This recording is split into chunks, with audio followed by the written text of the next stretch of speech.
pictogram around there that says Depends on the turkey they use. Gotcha. Best turkey. That's what you're cooking. Best turkey. And it'll give you the doneness temperature that you need to be. Sit there on your phone. You can manage the fire every once in a while, and you are good to go. But, but if you want to go more old school and just use a temperature probe, and this is one of my favorites, the Final Touch X10, give you an accurate reading every time and so fast.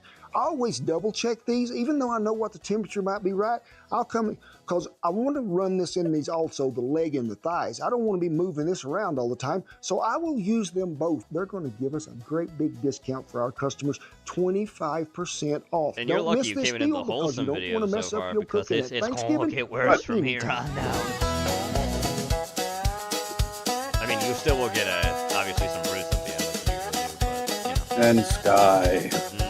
And you know there's going to be a Duke video in here. I had to lower them down just a little. I just put me some shims. And this one's going to probably make you mad. Right down on there.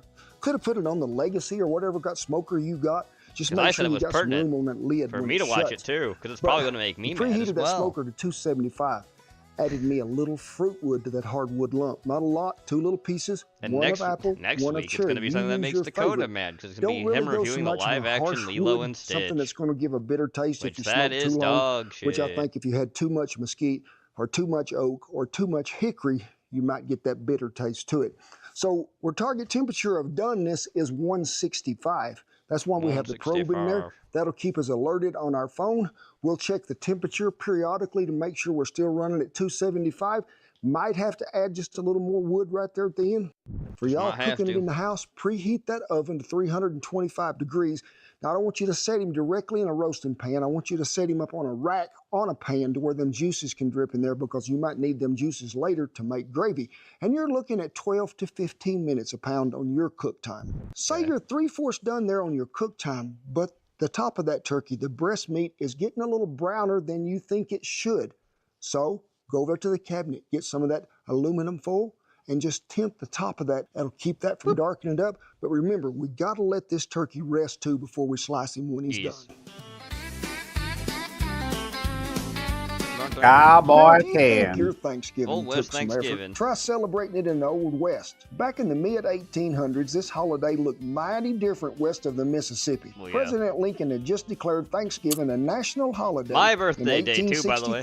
Right in the thick of the Civil War. Because Thanksgiving actually fell in the original Thanksgiving one, the 26th. Isn't that great? I time travel so much.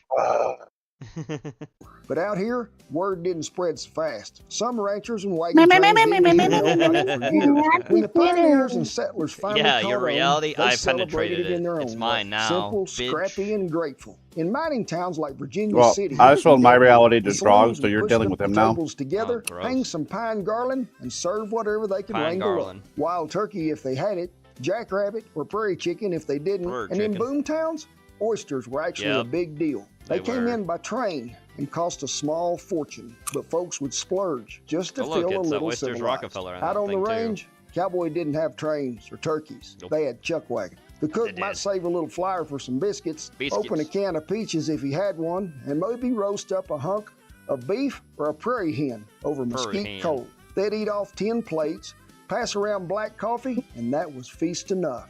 There are stories from the Goodnight Loving Trail where cooks made bread pudding out of old biscuits soaked in canned milk and called it trail dessert. And that was about as fancy as it got. In frontier towns like Dodge City or Fort Worth, Thanksgiving often meant a church service. Maybe a shooting contest, or even a horse race. Oh, look, there, you can get excited now. The horse race. Into the nearest boarding house for supper. You'd find hunters, soldiers, gamblers, and preachers, all sitting around, shoulder to shoulder, passing the gravy and the stories of life. Of course it dropped cheese side down, of course. God forbid I have anything nice. Campfires. But the spirit was the same. Gratitude for good company, and a hot meal, and a simple gift of making it another year. Turkey. I'm an election baby, Nathan. He is. He is the election baby.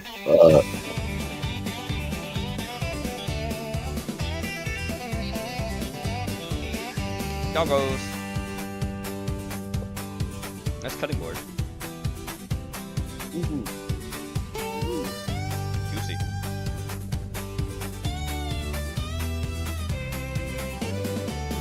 Looking for a new holiday tradition? We found ours, and we're going to keep this dish. So easy to make, and I'm going to eat every bite there is. Here we go. That's right. Well, some make Brussels sprouts. You know, I used to not even like Brussels sprouts. Shan liked them, I didn't, but that's before I found out. And I have no idea what Porky's birthday is. I don't really remember. So much it's after 9/11. So I cut the little core end off of them. Another tragedy. Split them in half. That's when his birthday in is. my Stargazer It's skillet. September 12th. Then I peeled me a sweet That's potato, when his birthday is. chunked it I up in remember. bite-sized pieces, put it in there. Then a It's purple another national onion, tragedy. diced it up, put it in, little minced garlic, and then drizzled it with some olive oil. He'll always be seasoned it mad with because our of the mesquite fact of, seasoning. oh, We're going to preheat 9/11 the happened oven to before my 400 degrees, birthday. and we're going to roast them in I there think for his 25 sister's to birthday or 30 his brother's minutes, and birthday I is like guarantee when they're September done, 10th, they'll too. clean the skillet out. So it's like My brother's birthday is 9/11. Parmesan Oh, cheese boy. right here on top of it, and then some Dude, every year his cranberries birthday's been and some cursed pecans until mixed in, 9/11 happened, and then he glaze never that had a with bad just birthday. balsamic Wow. glaze. But I mean, it one doesn't other get, thing I I've mean, it done doesn't too get is more add a worse little than that. I bacon mean, grease to it at times, or Jesus. some really crispy fried bacon in there. Mix it up just a To be little. fair. You're dancing. Holidays are here again. You love them, Russell. Let's go over our If it's game Cheeseside day down in Thanksgiving Chicago meal style, I'll preparation kill so you, you're Bob. not stressed. First thing, Also good to see you, make Bubble. sure you buy that turkey, get him in that ice box. I'd say 4 days ahead of time so he will be thawed out the day ahead. Brine the turkey overnight. Choose a dessert that doesn't need to be served hot. Make you a pie, a cake, or some cookies the day before. Now, the day of Thanksgiving, be sure you remove that turkey out of that brine 1 hour before you're going to cook him. That way he can warm up. For dishes that you've got done that you're wanting to keep warm for the Thanksgiving meal, either store them in an ice chest or put them in a crock pot. Hey, we're changing up pumpkin pie this year and substituting our what? Our favorite fall festive cake. Let's see. Hippie cake. Y'all are in for a treat for dessert today because this recipe comes from a dear friend of ours named Heath. This is their old family secret, but he was gracious enough to share it with us. Even That was back nice when of we had him. the coffee shop in Wellington, Texas, and we would make it in muffin tins like little cupcakes. It'd sell out in 10 minutes. Start out with flour, sugar, baking soda, a little shake of cinnamon. Whisk it all together. Then you're going to add what? Eggs. Some eggs, some oil, and the pumpkin pie stuff right here in the can. Just dump it all in there.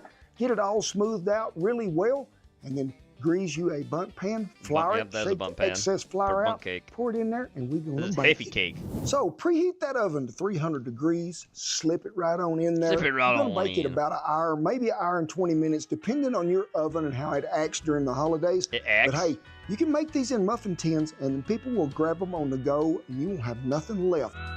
Doesn't look that bad. Looks pretty decent. You know, sometimes you can just wear out a pumpkin pie at Thanksgiving. People just think, oh no, let's change it up a little. Folks, this is probably the easiest thing you can prepare. It's so moist, and we made a butter cream cheese icing to go on top. I'm gonna have me a bite. It's been a long time since I've had this. It has. Ha ha ha ha. I find it kind of funny. I find it kind of sad. When you land Cheeseside down, Cream everything you're with eating my is- ankles. Gathered around a table. Fuck you, Gene! I'll fucking kill you, Gene!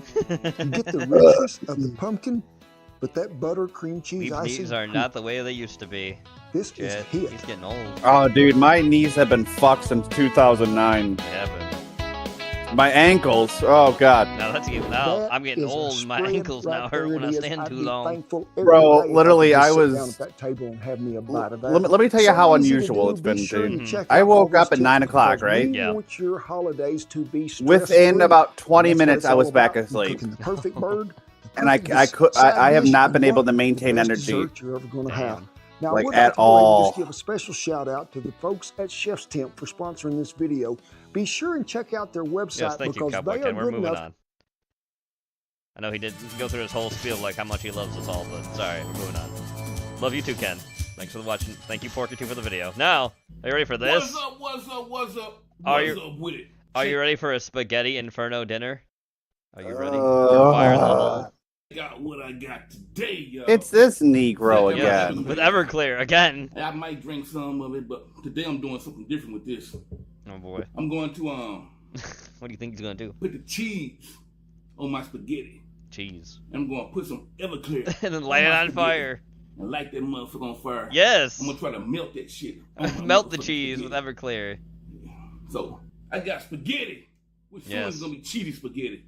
Cheesy With spaghetti. garlic bread and 2 motherfucking peppers on the side. And I have somebody from this channel we're gonna be seeing on Wednesday too, by the way. I found somebody on this channel that fits perfectly for Wednesday. So just you wait. Just you wait, Chad. Oh, Amen. oh boy. Man, now what was I gonna do? Yeah, I'm hungry too. Wait, how'd you forget what you're gonna do? I already said my prayer. I think it's high as hell. Yeah, I guess so. Jesus. So, yeah, Come on, guy. So what we gonna do here? See what we're gonna do here. Oh, shit. So much for grating your own cheese. It's just pre-grated bag cheese. Yeah, the cheese on here, baby. Bro, you're putting your nut scratchers all up on that cheese. Man? Oh boy, now put the Everclear on it and then light it on fire. Yeah, baby. If I got my spray bottle. Is that spray bottle got Everclear in it? Everclear in here? Oh, it does. I report some in here. I poured some Everclear in here, as you can see from my spray bottle. Baby. Oh, dude. Spray it down, baby. Oh, dude. Yeah, get a good look at that. Look at that, y'all. Oh my god. I'm gonna get drunk and eat this motherfucking spaghetti. I'm gonna get drunk and eat this motherfucking spaghetti. Shit. Gonna get drunk and eat it. Dude, that's enough. A little goes a long way with Everclear. Oh, turn the light off to see. Oh, to see the flame. Oh, here we go. I want you to see the flame. Baby. Oh, this is. Oh my god. Don't it look good, baby? Look at that. Child. No, it doesn't. Baby, look at that, man. Look at that. Look at that shit, boy. Look at that. Look at that shit, boy. You gotta see it now. It went down. Oh, I gotta pour more. He's gonna spray. Oh, of course he's gonna spray more on it, because of course. We got melted shit, right? Weeb, I think some of that cheese is burnt. I think I think some of that cheese may be a little burnt there. Some's even undercooked and some's burnt. That's funny to me. It's almost like you can't trust Everclear to melt cheese for you. We got to melt the motherfucking cheese, baby. How much more are you gonna put on there, dog? To light the whole plate on fire? This is baby mama talking in the background. Oh, look at that, child. Let's melt it, baby. Let's melt it. Look at that, child. Ooh, melt, baby. The roof is on. No, the spaghetti. The spaghetti is on fire. Spaghetti is on fire. We don't need no. Let the motherfucker burn. Burn, motherfucker, burn. That now is a Zapp and Roger song. Shit. That's where that comes from. Now it's time to eat, motherfucker. But you know what? Put more on. I eat shit. I need a motherfucking drink. I got me some Sunny D. Some Sunny D. Oh. I wonder what he's going to do with this drink next. Can you guess, chat? Weeb? Shit. What do you think he's gonna do with this drink? Do you think he'll light that on fire too? Probably. How you open this motherfucker, man? Oh, shit. Sunny D mixed with Everclear. Damn. We're gonna call it the Blazing Sun. Man, how you open this bitch? Come on, it's not that hard. It's Everclear, dog. Sorry, not Everclear. It's Sunny D. Just twist. Fuck. It's got a little tab on the side. It does. Fuck, man. I don't see no damn tab. Shit. You pull it? You pull it? No. Oh, shit. Hold on, y'all. Let me. Hold on, y'all. Motherfucker, real quick. I'll open the motherfucker. Hold on, y'all. All right, I'm back, y'all. I'm back. Motherfucker wasn't open. Shit. Shit. Ah, shit. Oh, shit. Ghetto screwdriver, yeah. Oh, shit, boy. So, yeah, we're going to put that in there. Bob had a good question, Weeb. And I think I'll let you see it to answer it. Look at that shit. Weeb, you burn pizza. How good is it? Let me try the spaghetti. Why they burning? You know, He's the typical Negro. Oh, look, the drink. Oh, look, I was right. The drink is on fire. Well, you know what else is on fire? Jeans pants. Because I just checked the stream and I don't see my Weebitar. You don't have a Weebitar. Wow. What? At least I don't put a Weebitar in this. Wow, you see that, guys? He expects me to show up on the one stream that I didn't sign up for, and I don't even get a Weebitar. That's right. You're Garfield looking at the stream eating popcorn. That's your So y'all know what day it is, don't you? I mean, you wouldn't eat popcorn like that. Yeah, he just wants You know me what I to do die. with He wings? just wants me to fade away into nothing. Just so I read can them up. spare him the trouble of being me. Oh, I have a question to ask you, by the way. Yeah, what up, bro? Did they give you any emails yet on the stuff you bought? So here you go. Dude, you know how rare it is to check my email? Probably See how many? Sorry, I'm at 26,605 unread messages. Oh, okay. So yes, very rare. Oh shit. See if you see something from them, if they said they shipped or not. All right. I'm curious. Steam support, thank you for your recent purchase for Uma Musume. Thank you, Weeb, for adding $30 to your account. Monster jumped out. Mm. This really not a good book. I don't know. This not a good book. They'll probably have the receipt there for your purchase thing, but if it says like thing, it could be in your spam too. I'm just asking because I want to know if it's shipped yet or not. Yeah, I'm looking. Let's see here. Thank you for buying ship from World of Warships. Thank you for buying World of Warships shit. More World of Warships shit. When you lie, you disappoint others. Maxine Jewelries. You know what I'm saying? Oh shit. This is a long motherfucking book. I don't want to read all this shit. Let me go check my junk. But y'all get the idea, man. You know what? Use Gmail to buy it. Fuck this book. Oh, I know what I used. I used my Yahoo. Oh boy. Oh shit. Dude, you know how many emails I have? Probably a lot. I used to have a lot too. I only have 2 now. Around 20. Damn. I mean, you did make a lot of other accounts though and stuff, so it makes sense. Well, I had to do a lot of shit. Okay, there's been an issue while processing payment for your order. Oh. I'm putting this motherfucker okay. on eBay for $30. I done sold some books already, y'all believe it or not. Please call us at. Okay, so I just gotta call them tomorrow, and I'm gonna. It's I guarantee it's the invalid. I put the wrong security code on the back. Oh, probably. But it's weird to let it pass before though. The other time when you did it again. Oh shit. We'll see. Well, I caught it. So like it let it pass, but then it stopped. So I got the confirmation number right here. Yes, I have the confirmation number too. So just whenever you wake up tomorrow, text me like, "Hey, retard, call something." Okay, I'll remind you. Please do. Was red, but soon I got up here, it turned green. That's what I'm talking about. I will text you because I probably will not be in Discord because it's my Tuesday and I'm usually not around Tuesday until later because I got. Yeah, you got your grocery shopping and shit to do. You normally so. That's right. Yeah, I know you won't forget. All right, fine, headset. I'll plug you in and sit up. Is it beeping at you? Battery low. Battery low. Do y'all got the Ghost Pepper Whopper? Ghost Pepper Whopper. The Ghost Pepper Whopper. Excuse me? Do you got the Ghost Pepper Whopper? The Ghost Pepper Whopper. What Whopper? The Ghost Pepper Whopper. Do they actually have a Ghost Pepper Whopper now? No, I gotta find that out. They did at one point. Oh, let's see. Yeah, this may be later. Let's see. All right. Let's see. Burger King. Motherfucker ain't know what the fuck I'm talking about, man. Let's see what we got. God damn it. Menu items. Stuck in my head now. Fuck she was saying shit. Let's see.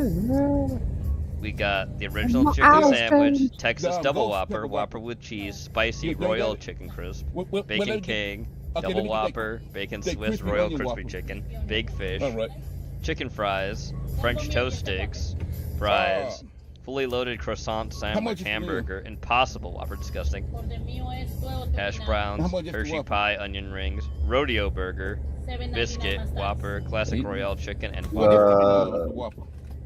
Yeah, just the Whopper. Burger King invites guests to do a monster match following the all-new monster menu. They had that at a point too. I remember that. Burger King invites fans to celebrate the most Whopper time of year with a limited edition advent calendar. Hey, thanks. She's speaking Spanish. That motherfucker, I don't know what the fuck she said. Oh look, the Burger King that's from where I'm at, it's currently closed. It will open at 6 a.m. in the morning. I told her I just wanted to, Meanwhile, the other Burger King in like an actual city away from me is open till 12 at night. Anyway. I hope she didn't ring me up for the motherfucker, boy. Burger King. Got me the onion rings and shit right there. Ghost Pepper Whopper. Open that mother up. See that? The Burger King Ghost Pepper Whopper is a limited time fast food item that features classic flame Whopper patty topped with spicy ghost pepper chicken, jalapenos, crispy, and queso. Oh, an orange bun with black sesame seeds. What's this? I'm actually curious. Do they have this during the fucking Halloween? Probably. I buy this shit. They probably will have it again during next Halloween.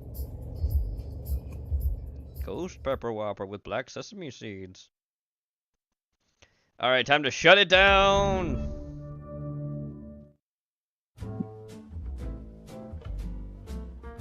Yep, oh, yep. Look, MS News Anchor. Democrat running with U.S. House to Tennessee 7th District. Over now, deleted defund the police posts.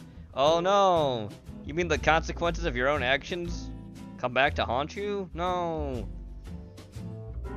November 23rd. Representative, in 2020, you made some tweets that have since been deleted that were very critical of police. You said in those since deleted tweets that the Metropolitan Nashville Police Department should be dissolved. Another cheered on a teachers union saying that defund the police should be a requirement for schools I got the reopening. dispatch song stuck in my head. Saying good morning, especially to the 54% of Americans that believe burning down a police station is justified. Yep, got her. 2020 was obviously a very fraught year. Do you still stand by those comments? And if not, Bitch got an ugly face, by the way. She's got one of those like fucking Laura Loomer faces. Look at this bitch. Is there anything you want to clarify? Look at her.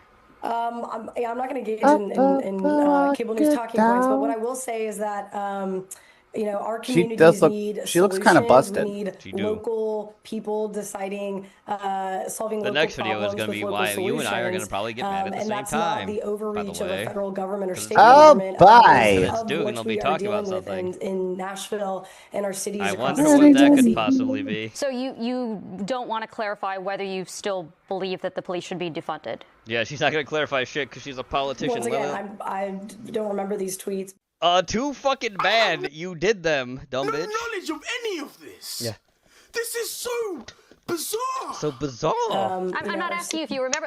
What is your position today? How's that on this issue? Do you want to still defund the police? I mean, once again, I'm here to talk about my race, which is in literally 9 days, and talking about affordability, which seems to be the #1 issue no, it's across not. the district. Voters are talking about. No, it's not. Your newest issue is you want to defund the police. So what, you think things are affordable when you defund police? I mean, I'm just asking. They can't afford groceries, that their subsidies are not going to be renewed to afford health care on the runs to flip deep red district. Guess what? Not happening. That is the most salient issue that all of the voters in the 7th Congressional District are talking about. Yeah, look at her dodging the question. Yeah. All right, Weeb, here it comes. Yep. So did you see? Yeah. What? I missed it. Oh, don't look better than season 1. I wonder what he's talking about.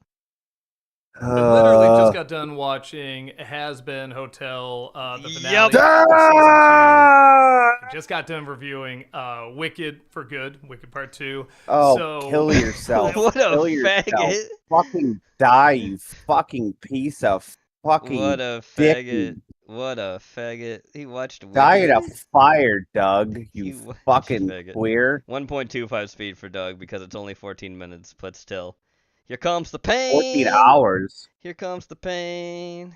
I was originally going to take a little time and be like, let Has Been Hotel Season 2 kind of sit with me, but I'm like, I'm right here, I got the camera up, it's still fresh in my mind, so I just decided, I'll just give my thoughts on it. Quick rehash of what I thought of the first Has Been Hotel, the first season. I enjoyed it quite a bit. I was a fan of the pilot. I wanted to see what they're going to do with it. I'm a big fan of Hell of a Boss, and the 1 or 2 slight elements I had with it, I said, I thought they were trying to squish a little too much into season 1. Can I put a white pill in, Gene? Well, we got white pills with the drinks coming up, buddy. But my white pill's better. And it's weird to criticize this, but I had a slight issue with put it at the end. Because I am a fan of Hell of a Boss. You can delete it if you don't like it. Probably the best animation out there on TV or streaming, but in terms of YouTube animation, Hell of a Boss is still stellar. There was a lot of moments where they're kind of medium shots and characters would move. Come on, man, give me a little bit. Something like that, where they're very static shots, and characters would just move and things like that. And then the stream's gonna get Boss would have like 20 different things going on. It's not. It gives you a disclaimer in the beginning. It's for educational purposes only. More than the first one, and one of the major elements is the animation. I really thought this animation was on I don't see a single swastika so far. I see it right there in the fucking thumbnail. Man, you had to. Well, the thumbnail's different. Sort of a standard shot, what you see in any animated show. Just there's an iron cross in the corner. There's the Nazi symbol. Fucking needy. Colors are great, but it's not overwhelming. It's not distracting either. It doesn't distract from what the characters are talking about and going through. I don't care personally, it really but feeds YouTube into does. what they're going That's through. all I'm saying. And in it'll get blocked in Belarus. Who cares? God hates them. It almost did the opposite. It took well, then time. Who cares? Dakota can't watch the video. Boo! He's already asleep. When it was getting near the end, I'm like, wait, we're only 2 episodes away from the end. Nothing happened. You're saying has really happened in terms of being compared to the first one. And What do you mean nothing happens? So many things happened. It's subtle. He's retarded. Like your hairline once was. But much like now, your ignorance is noticeable. Yes, it is. The first one had so much going on with it, he says. Did it? Wow, it's almost like it had to establish itself in an entire goddamn universe, not like, hey, let's pick up where we left off and do a singular storyline over arc. Yeah. And just, it's almost like a bunch of fucking arcs set up in season 1 got paid off in season 2. Retard. Have you ever watched television? Nope. I don't know what that is. Look at him. And it's a season where a lot is happening and little is happening at the same time, where there's not you much are beyond action, unk status. Much don't watch people shows or anything like that, or even a ton of slapstick. Gene and I are pushing it in our 30s, nigga. You're 90. Characters and developing them more, developing them through song. This motherfucker's almost 50. He's like 45 now. And it's retire, old nigga. Behind this villain who was in season 1, but you're not even gonna say his name. More time in season 2, and I really like this Vox villain. This guy. This Vox villain. This Vox guy. The characters I probably like the most were him, and especially Alistair, the radio demon. Alistair. They really Alistair. It's Alistair, stupid. Alistair, and he's played by a brown, you dirk. In this, I mean, Charlie and all the other characters are in this. All right, I'm putting Metallica on before I fucking this really feels shoot like up a Walmart. Season, and it's just so cool to see. It's so satisfying getting their backstories. I need to watch Coalition Forces fuck Saddam in '91. Greatest year ever, by the way. Or not, or if this is all a plan to make it look like they're being bested, but they're going to. No, you also have the unique honor of being born when there was a Soviet Union. Congratulations. Yeah, I did. Also, you can't escape from Doug. Look at him. Look at his face. You want to listen to his unfiltered. Stop telling me to add you on fucking Facebook. All that is fantastic. You won't accept it. Stop teasing me, fag. I've listened to a million times. Brighter, I just heard. It only gets so hard. What? He's saying how he likes. Well, Brighter is one of the best songs in the whole season. I've already watched it a few times. I absolutely loved it. The characters are still handled pretty well. But whenever you hear him talk about anything, it's draining like anything that could be good. It's so this is the blandest way possible. It's awful. It doesn't agreed, Ramen. I do remember when Gene's shotgun made me watch that. I'm glad in the first season, first episode of season 2. I usually don't like this, but they do a recap episode where they're not actually saying last time this happened. They're not doing that. They're talking like, remember the time when this happened? Well, this occurred because this character died doing yada yada. And I usually don't like that, but I'd be lying if I said it wasn't very convenient for me watching this, because I saw season 1, I enjoyed it, but I didn't return to it. So getting a rehash on this, you know what I watched on the entire fucking flight home, Doug? So that I don't like talking that way, because I should just go watch a recap and not have it writing. It's been Hotel season 1 because I downloaded the whole fucking series on my phone. You fucking twat. With this one, you definitely have, like I said, a lot of build up to this bloody twat. Coming, but I was saying to myself, well, how are they going to do? I remember the fall of the US. Fuck you, Nathan. Literally heaven versus hell at the end. Even older Unk. Braveheart, battle. How do you really top that? And they're sorry, very smart. I'm just really aggressive right now. They did. I wonder why. So in terms of the animation and character, I do feel like they topped the last one. But no, it's almost because I really went to work feeling like absolute shit, driving it's mainly just two like people with double vision at certain points, just so she wouldn't get fucked. Only for the black guy to be like, "Nah, nigga, I want more hours. I'll work." Cool. I was very. I'm like, bro, I don't even care. Watching it. Like it was so scary driving home. Very in your face. Just like I'm just gonna get myself some food. Just which thankfully did clear it up quite a bit. Any character be like, "Oh." Did you hear what he said? What did he say? Something Ramen's gonna love. Hey, Ramen, Doug just compared Hazbin to fucking Spirited Away. Good night, everybody. That was our very interesting show. With that. And also the editing in this, I really want to bring up, because I talk about how sometimes we get editing that's way too fast in movies and shows. You know, I miss and the reason I bring that up is because the old camo. I was around 6 or 7 when the UHS Arco wrapped. Different. I've talked about this. Aren't you special, Granddad? I think Satoshi Gomez talked about this too, where the eye can take in more. You know what happened the day I was born, Mr. Nathan and Mr. Gene? It's more simplified. It's literally taking the outlines of Magic Johnson said he had fucking HIV. That's right. Faster. You can just process that. That's the only reason why my mom like remembers the day other than like my me being born. She's like, but The only thing I remember of that day before you were born was Magic Johnson said he has fucking the action sequences. Fuck you, Porky. Fuck you. And watch it Read the digital camo. Will you love men in your ass, gay boy? Also, I love Doug's being like super fucking big brain here, saying like, you know, eyes are the digital things of the soul where you see it. Shut up. Shut up, Doug. Doug, kill yourself, please. Over and over. It's not even just for me, it's like for you at this feel point, the buddy. excitement. You're like in this moment. It's like a roller coaster. And that's something that, yes, live action can do, but animation can do better, in my opinion. It can just go further. It can go crazier with it. And there's some things animation can do that live action can't, and some things live action can do that animation can't. I acknowledge that, but there are some things. There is nothing like live action can really do that a skilled animator cannot do. It's just the price does not justify it. That's true. All right, Doug. Animation is God. Let's hear. I'm here. I am ready for his critiques about Has Been Hotel Season 2. Let's hear it, buddy. Let's hear what you say, because if they're not good, then you'll sound like an idiot. I'm ready.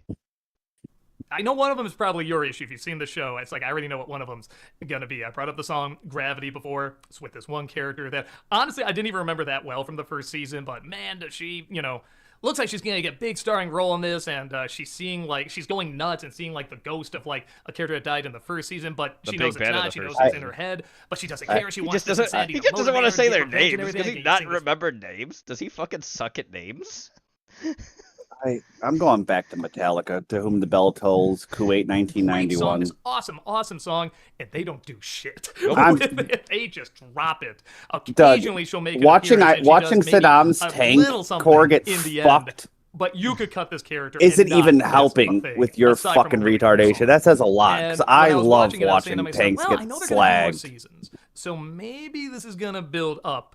I remember when Meg Johnson... something bigger coming. And if that is the case... the RPE teacher made a whole speech about HIV was song for the following season, because it's way too good a song, and it's really building up that they're going to do something with this character, and they really don't. So that was a bit of a letdown. Maybe that's the thing. It's not that I'm like angry at these two elements here. It's that I was let down by them. So that's we got fucking rickety knees Nate over here. Another thing is the resolution. Sorry. I don't want to say climax necessarily, because the climax is very Gene calls me old, so I got to take it out on happening. somebody. A lot of twist, a lot of great action, fantastic animation. But when you get to what saves the day, I was watching like, oh, we're doing this, all right. And Doug, you're 50. He's not complaining about the one thing I thought he was going to complain about, which means he doesn't fucking think that was bad at all. You're an idiot then if you don't think that you're shit was a fag. Bad. You're a loser. I feel like there's going to be people who watch this moment and they're going to get a lot out of it. I can definitely see people like watching this moment and crying. I'm older, so what? Well, you're old. Moment. Granddad. And I would understand why, and you're not wrong for feeling that or anything like that. It's like, no, it's a good message. It does tie into the overall message of it. It just felt very Care Bears to me. This motherfucker liked the song Easy. What a nigger! You saw Care Bears in theaters in '84. Shut the fuck up! It's like the Care Bears there of the. Shut up!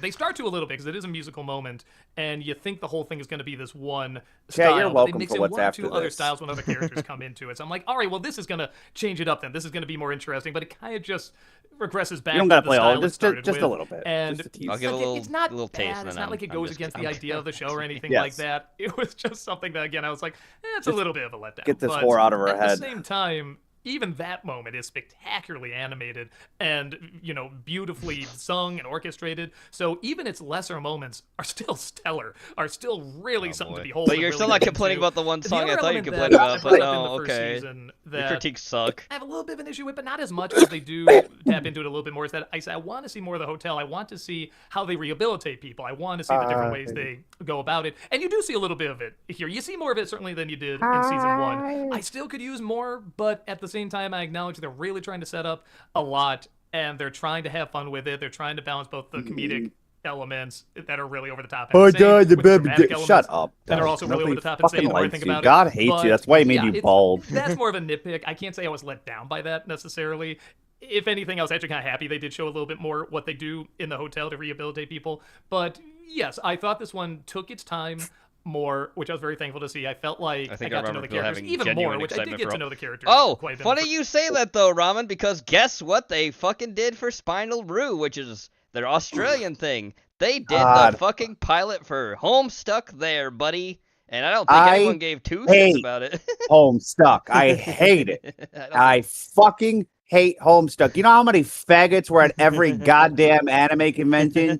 Hey guys, I'm Dingle Dickler from Homestuck. Like, dude, you're not an anime. So get the fuck out of my con, dude. I'm trying to score some primo titty figures, and I don't have time to see 5 fucking trannies in skirts. Go away. I just found it really funny because these two fan bases hate the shit out of each other, and now it's like, oh, but our animation company in Australia will make your pilot episode for your animated thing because it's been like 20 fucking years. I'm full aware, and it was. Yeah, dude, Ramen, you could attest. It was fucking miserable. At every fucking con, they would congregate like blacks and just hang out with each other and do weird gay Homestuck stuff that nobody understood because nobody read their gay shit. Dude, the worst part is at panels, bro. At fucking panels, dude. Like a voice actor, I'm like, oh, dude, cool. I waited in line. I want to hear this nigga and talk. Guess what you got? So, what's your opinion on Homestuck? I don't know what that is. How do you not? Like, you nasally fag. I'm so sorry, Doug. I'm so sorry. I'm sorry I'm more entertaining than you. Let's be real. Closer to him in this one, you saw a little bit more conflict with them. You see them push to the limit a little bit more in terms of what they would or won't do or what they'll say and won't say with certain characters. Again, spectacular animation. I could not get over how good this animation was, and the fact that they did this on the same. I mean, I'm sure they got more money for this, but that they still did this at Amazon.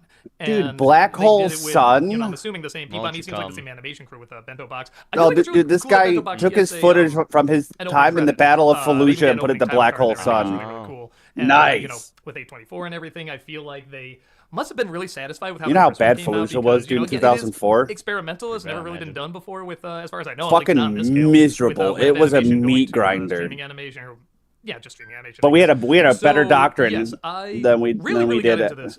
Quite a you know what our doctrine was? More, I really felt like put our knee as hard as we can on the Iraqis' neck and not give them any room to fuck us. Sounds good to me. You know, in 1 or 2 episodes. Yeah, it worked. But they did it pretty well. And again, I think they did it by downsizing a few things, but upscaling other things. They downsized the right things, but they upscaled the correct things to still keep you really they didn't. invested. I got into it quite a bit. I do like it. There was a lot of things that they honestly could have done to make it better. Yep. A fair amount. So with that said, what are your thoughts? Because I'm giving it 4 out of 4. I'll be really nice and give it. He's gonna give it a 4. No, you don't do a 5 out of 5. You fag. No one cares about who your doctor is, Weeb. Porky, you never served in the military, so you can't tell me a goddamn thing. Pretty minor for what I'm getting in return. I mean, it's just like I say, you do not see this kind of animation or this world or even this type of humor, this kind of insanity in animation, so big, so consistently, and so gorgeously animated in such a unique way. I don't know, this is like epic Ren and Stimpy or something, you know what I mean? With what the fuck kind of comparison is that? Kill yourself publicly. That is such a bad comparison. These comparisons have been dog shit. I don't know. They're dog shit, all right. They certainly are. Guess what? For a little minute, for a little taste. Achtung! Diese van mir eine Lied. I accidentally closed that window. Oops. Lied is nur für die historisch. See, look, it's recently closed. Horst Wessel Lied. Unofficial national anthem of Germany, 1933-1945, with German, English, and Indonesian lyrics. I gotta fix this. Step version, there we go.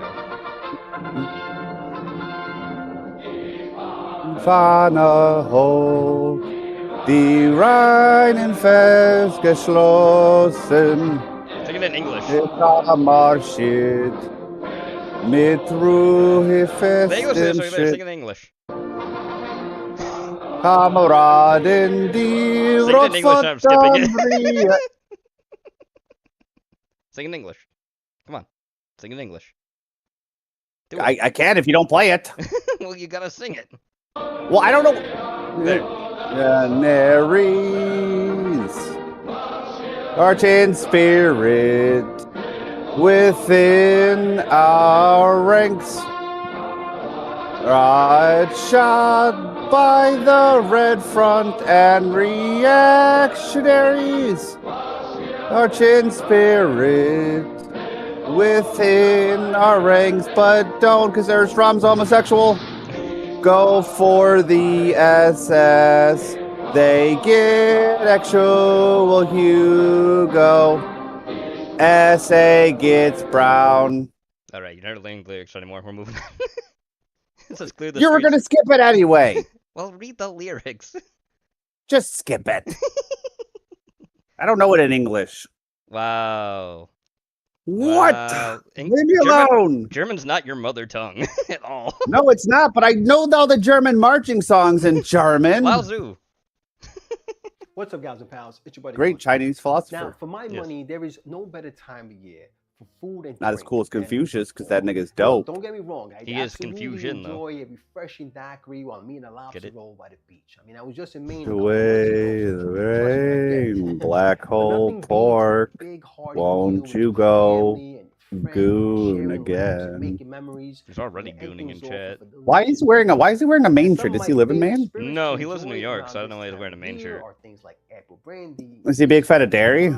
I hope not. You know, over the years, I've actually developed a bit of a template. That was such a bad episode, G. Holy shit.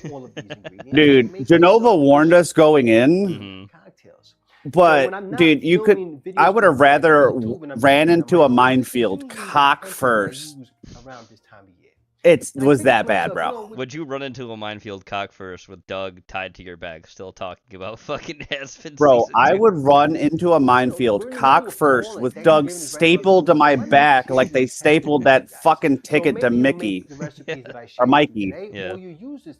Hey, Mikey, get all free. Look out, your suit's wrinkled. Look at free alterations. Yeah.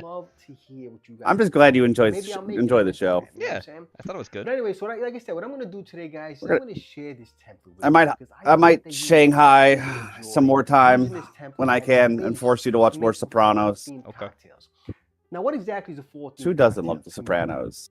A 4-theme cocktail. Seemed good to me. Is stirred, it is spirit Got no problem with it. Thought it was pretty dark, decent. That was a good show. It is bold, and it has some delicious fall notes. Fall notes. And that's exactly what these ingredients do, okay? And so what I normally do is I start with 2 ounces for my base spirit, okay? And there's usually a split between apple brandy and by the way, Porky, my doctor is Christopher Eccleston. Bag. It all depends on your palate and your personal preferences, okay? And then just to add some bitter notes, some bold notes to it, I add some... Ooh, apple brandy. I do about a half an ounce of Amaro, okay? To the teeth. And then to sweeten things, and also to add some nice, bold, spicy notes to it. Let me just see something real quick. Did you like the image I sent you earlier today, Weeb? And I do about a quarter ounce. Let me double check the image. I didn't. Oh, that's the group chat. Hold on, let me see here. Yeah, the sonar one. Now time Well, the reason why we're hanging out is because you're a Batman and I'm a man bat. Yeah. They killed my parents in this alleyway sonar. So I'm going to use this template with these ingredients here to make you guys 3 of my Oh, now it's time to send Weeb something that will terrify him. There we go. Before I do that, I'm going to need you guys to go ahead and hit that thumbs up button and that I really don't like that, Gene. Yeah. Feed the It ain't me. and make It ain't Weeb. because we're about to Boogie down. Let's make the cocktails, Vino. Oh, that's a good song too. Cocktail I'm making for you guys. Boogie down with the wild gang. Let us look at what is in the sauce. What movie is that from? I'm not entirely sure. You remind me of the Babe. What Babe? The Babe with the power. The power of voodoo. Oh yeah, that's right. Boogie down is from Labyrinth. Yeah, it's a song Sure by is. David Bowie too. He sings it. It's with the puppet. That's right. Yeah, it's the head ones. red Muppets. Yeah, it's the ones where they're tossing their heads back and forth. Yeah. Yeah.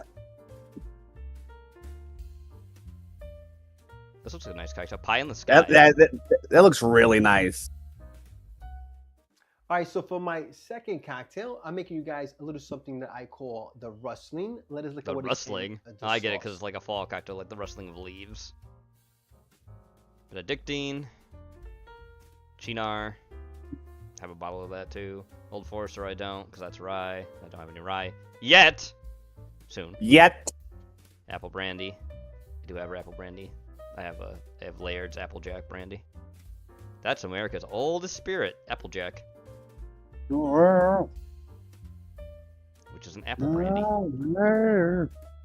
I mean, technically, we had other drinks before we were a country, like rum and stuff, but that's, again, before we're a country. America, as a country, was apple brandy. Let us look at what is in Ginger bitters. Drambuie. Not a fan of ginger. I don't know what that is. That's another apple. Blended scotch. Islay mist. Okay. Apple brandy. Bonfire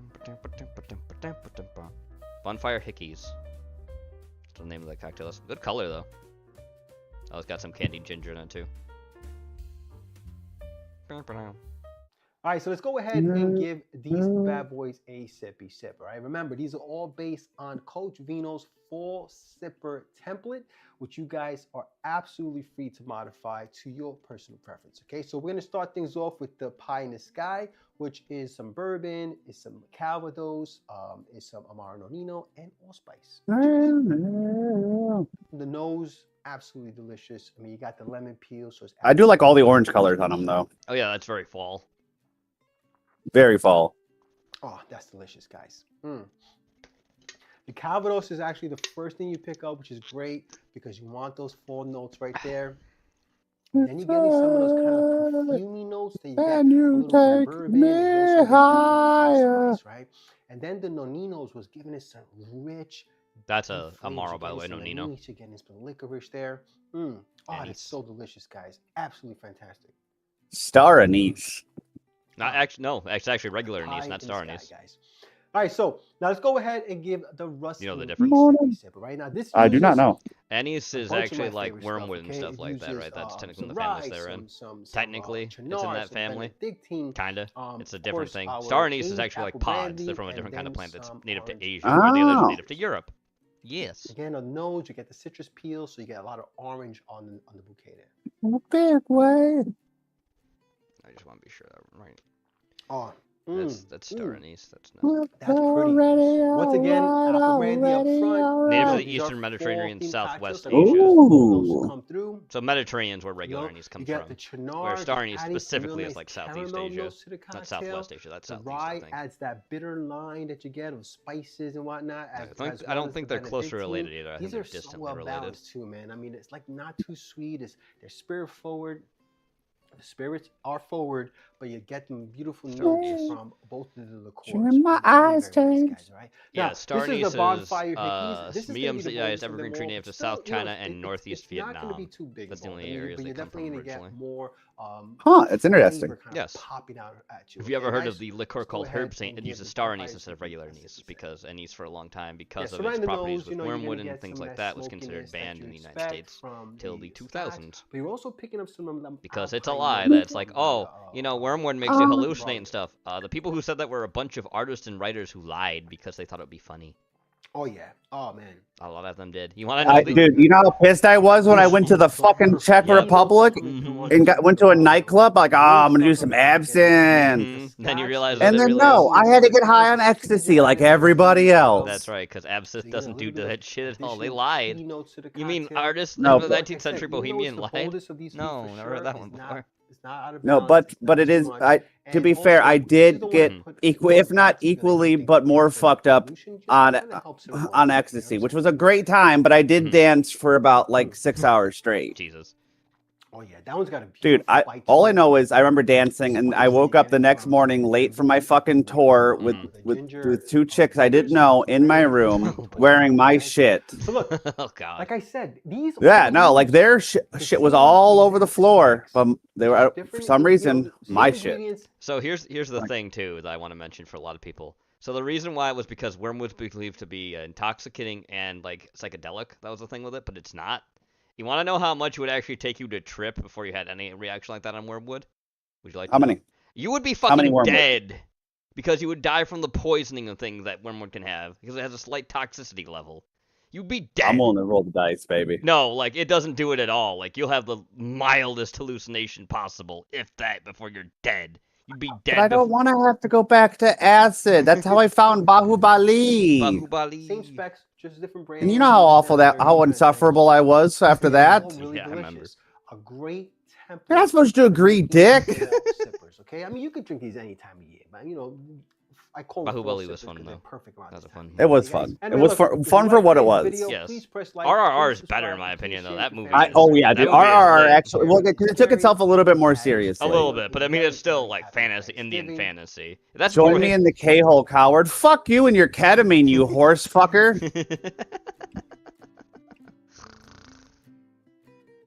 On a racehorse not fucking get put down like one.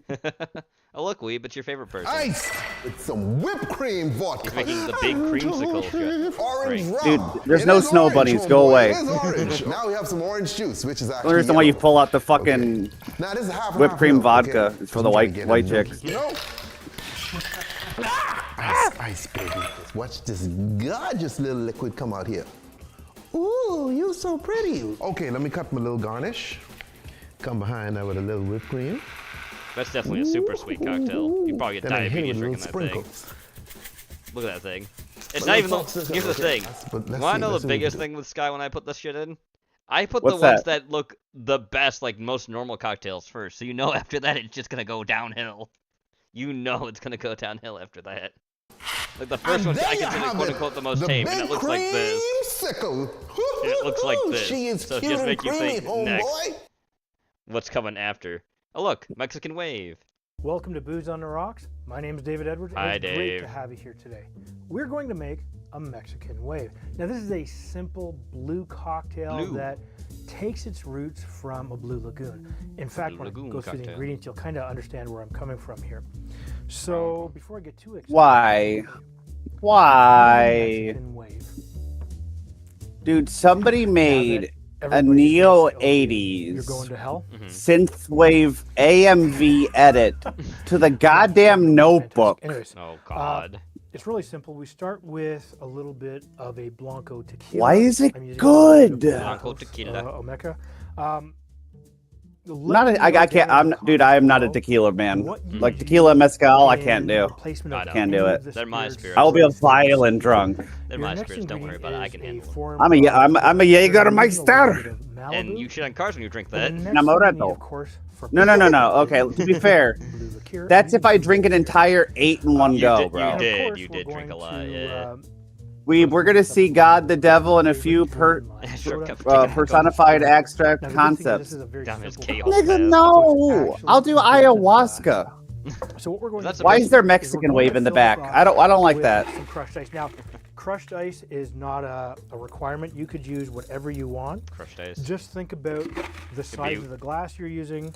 Oh, it's literally me. How much of any of the ingredients you want to put together here. So, what we'll do now is we will start with. I can't wait to try the mezcal and tequila you got me. We're going to go with a full pour. Hell yeah, 2 buddy. ounces or 60 milliliters. Hell yeah, let's do DMT. All right, dude, shrimp. All right, I will do DMT with you on the condition you stay away from fucking matches. We don't want to repeat a last time, Pim. To flavor this. So you want to use a total of. You promised me no pyrotechnics, and I'll trip up, down, left, right with you. Your next ingredient is your. So here's the one thing I'm going to ask you because it's a thing I've always heard anyways too. You need a little bit more. Isn't ayahuasca usually used to help cure you of addictions to other drugs? It does, yeah. Ayahuasca's really for opiates. If you're hooked on the opiates, yeah, like that's a great natural way to get you off the opiates without suffering severe withdrawals. Gotcha. Now this fine, but I'm playing weird music. Dude, I'm gonna be hanging out with the Buddha, my guy, in Nirvana, finding enlightenment. You can. I don't care if you're playing Gene Skinner's greatest hits. I really like the color. Will the enlightenment be I peaked in high school?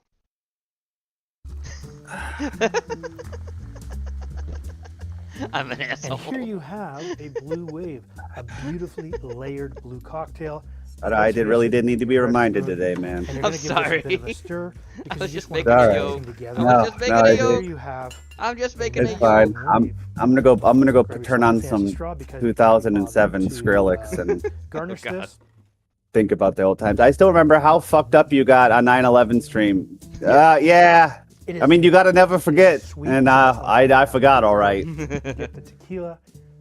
The coconut is very light, and then you get the orange from the blue curacao, and of course the Sprite kind of helps to diffuse. Bob has witnessed me live, me at my absolute worst, and I don't know if that's a good thing or not. Yeah, I don't know. 7.5. I don't know. Bob, how funny was it? Let me know down If it's below funny, I mean, it's what kind of you worth think. it, right? Now, if you would like to see more Gene, content like this, take a look that's at my the whole right identity, over here. dude. I know. That's why I ask. 'Cause if it's funny, it's got to be worth it, obviously. I only suffer to make people laugh. True. I gotta eat you those peppers at some point, too. I'm gonna have to get really high, bro. You get Oh, some look. ice, you can blend both Speaking at of really once. high. On Candies this in side, paradise. we're going with raspberry vodka. Send me the recordings, Bob. They're on YouTube, dingus. Just go to Say No to Gino. Caribbean rum, mango rum, okay? Malibu mango. Mango daiquiri mix or mango puree. We want red bottom shoes, baby. My yellow. Oh no! Now look at my yellow. My yellow flows, homeboy. I need the red to be a support, you know. Going through my little top hole. We grab our little red candy belt. Please never say your little hole again, bro. His little hole. So they're coming in with my little straw here. My little Some straw red, and my we little just hole. Run these down the straw, you see? A little lollipop in there. But I figure why not go too? And there you have it. That looks like a dick and balls. Candies in paradise. I cured my flu with Last this. week I drink. suffered from a very Hold serious on. case of man Hold flu. on. I was on the search You for said something. candies in paradise, but my question to you, Gene, is who's in Paris? Oh, good question. I don't Which have an was answer, but that's a ease good my question. sore throat, which led me to this drink. The answer is Hot niggas. ginger. The niggas Wasn't are fun, in wasn't Paris. well. One hot This ginger. is That's the name of this supposedly, cocktail, by the way. Cure. It's kind of like a hot So it's toddy a hot cod, meets a hot toddy juice bar, riff. cold This is remedy. Steve the bartender, So, by the hot way. water in We here to watch temper him the glass. from time to You time. don't want to crack it. Mm-hmm. First ingredient Yeah. is 1.5 ounces, 45 God, I milliliters hope of World War III starts soon, Gene. Like, no joke. followed by 3/4 of an ounce. Because I want to, 22.5 dude, I'm gonna of die like brand miserable, fat, and old, cognac man. I at least based want to die doing orange something, you liqueur. know? And then we're doubling thought you were down done on the enlisted, spice like you can't component by re-enlist, though. incorporating a ginger syrup. Yeah, you and a think cinnamon syrup. Now, these ones are bro? from If World War Library III is popping off, you think I'm gonna follow the rules of war? Fuck no, I ain't following no government, Well, I just mean your legs will probably fuck you over, though.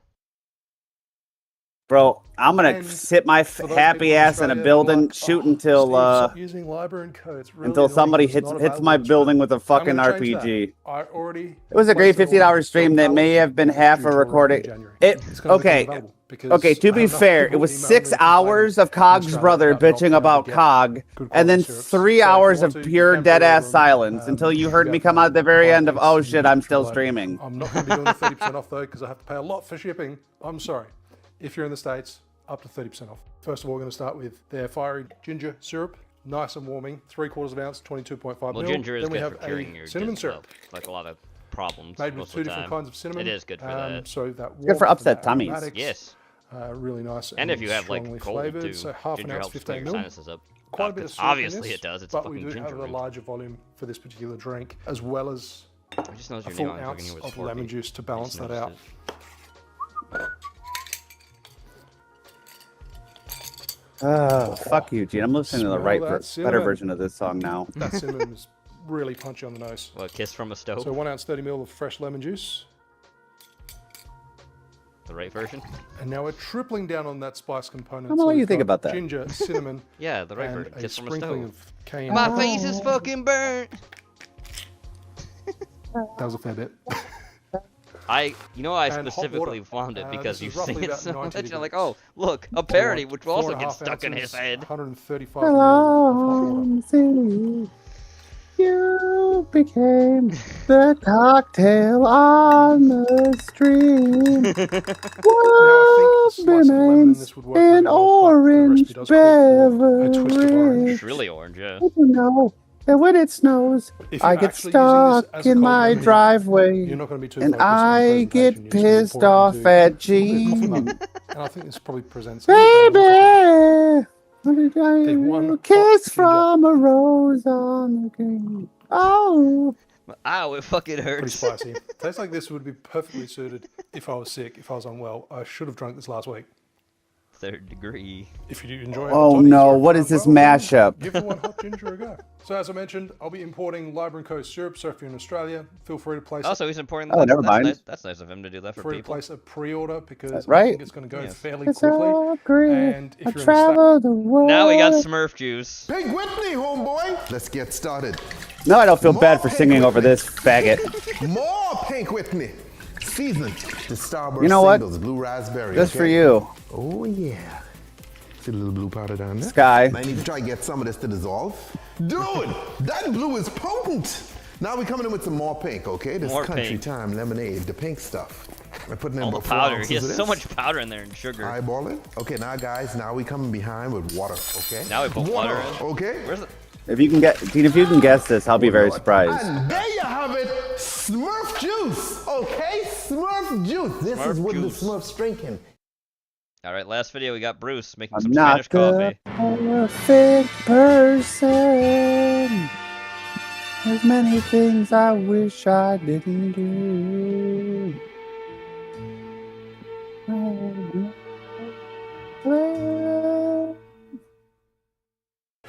Friday. It's not Friday, it's Monday, but you know. The origin of the Spanish coffee dates back to Hot the cocktails Spanish again. occupation of Cuba. Yep. I guess the start of it all would have been in 1492 when Christopher Columbus claimed Cuba for Spain. It wasn't long after that that the Spanish conquest began. The troops combined coffee with rum to give them courage to fight. That's probably why a lot of recipes use rum as a base in Spanish coffee.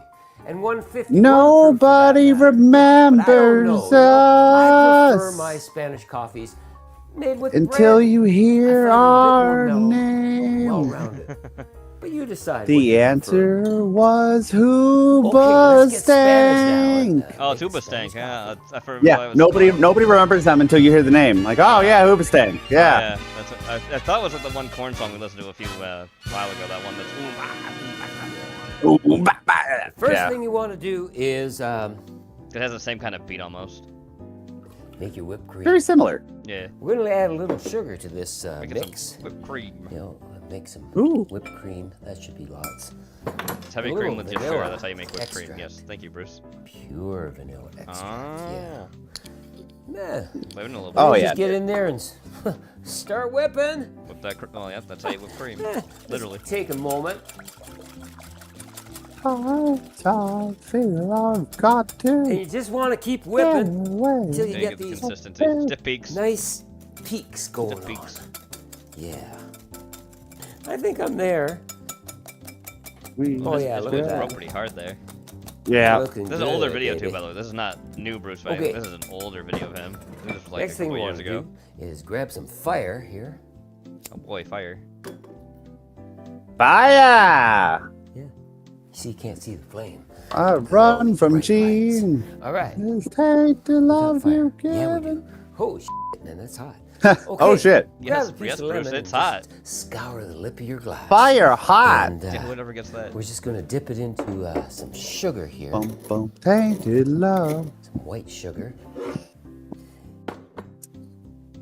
And we're gonna caramelize this. Caramelize it. It just takes a minute. You know, I've made 1 million Spanish coffees over my lifetime. Wow.